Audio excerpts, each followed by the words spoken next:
Usmon Dembelening oltin to'p olishiga ishonmayman. Nega?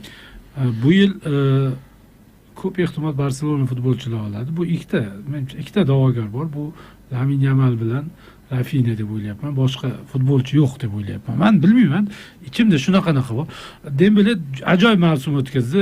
Ayniqsa Dembeledan hech kim bunaqa mavsum kutmagandi. Lekin Rafinhadan ham hech kim kutgan yo'q-da bunaqa mavsum.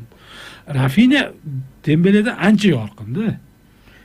Birga birda Dembeledan kuchlimi Rafinha? Masalan. Hozir masalan birga bir olsak, Rafinha gollar soni ham ko'p, uning hamma XG'si ham hamma tarafdan ustun.